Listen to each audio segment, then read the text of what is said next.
So we would be remiss to let you leave without talking about another type of good that Steve and I like a lot, wine. So you worked on the famous Rudy Kurniawan wine fraud case, and I'm curious how you transition from art to wine and how they're similar or dissimilar. Yeah, the first experience with wine that I recall was working for Bill Koch for his civil case. Bill Koch had amassed a vast wine cellar, some of which was determined to have been fake wines, and he unleashed a series of lawsuits against various wine auctions and auction houses and dealers. And he brought me in as a forensic expert to examine the bottles, to examine the labels, to examine the capsules, corks, for evidence of historically inaccurate materials. Looking at a wine label is not a lot different than looking at a printed or painted work on paper, something I was trained to do and I had done many, many times before. Looking at glass is not that different than looking at a vase. Looking at a capsule is not that different than looking at something made of a malleable level. So in that case, I was able to determine that the labels on many of the fraudulent bottles had been applied with modern adhesives. In some cases, Elmer's glue, in other cases, glue stick, which was not available at the time that these vintages purportedly were bottled. Not used in Burgundy in 1890. Not typically, no. Some of the papers were papers that were coated with a modern material called styrene, which post-dated the vintages by decades. Some of the labels had optical brightening agents in them, which under a black light would make the labels glow.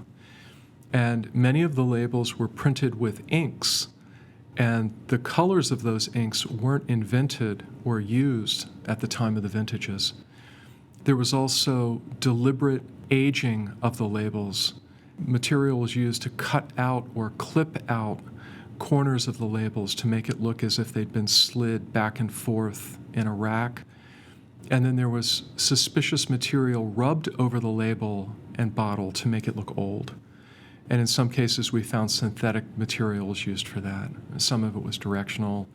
Essentially, it was not consistent with the deposition of grime or mold that you would expect if a bottle was conventionally stored in a wine cellar. That case carried over to the Rudy Kurniawan case, where I was sent a large number of labels that were seized in Kurniawan's apartment in California, and I hope you provide a link to Sour Grapes on Netflix. I will. Great movie. And it Less of an apartment and more of a large, wealthy person's house. It was essentially a fake wine factory, and there were a large collection of labels yet to be dated, and the FBI sent those to me, and when you look at some papers and hold them up to light, sometimes you see a watermark. You often see this on good stationery, probably stationery from Steve and Katie's law firm has a watermark. And the watermarks can be traced to companies, and watermarks can be traced to the introduction of a kind of paper. So just doing basic detective work, I was able to trace the paper to an Indonesian paper company who said, "Oh yeah, this is our paper. Would you like to know when we started making it?" I said, "Sure." And they said 1980s. So good. Wow. So that was proof positive that Kurniawan was using a material that post-dated his latest vintage by 20 or 30 years. Right. And there is an analogy between wine and art in this sense, which is the value that we place on authenticity, on the thing being real. Because even in the Knoedler case, there were collectors, purchasers who were perfectly happy to enjoy the works of art on their walls before they knew that they were fakes.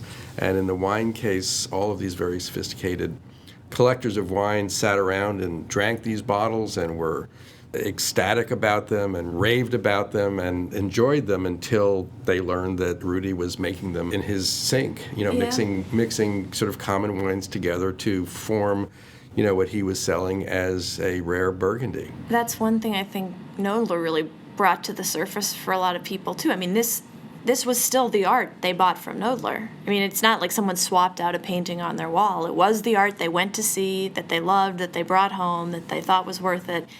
It's just when they found out it was by someone else, it was worthless to them. And same with wine. It makes you think about why a work of art is really valuable. What is it about the work of art we care about?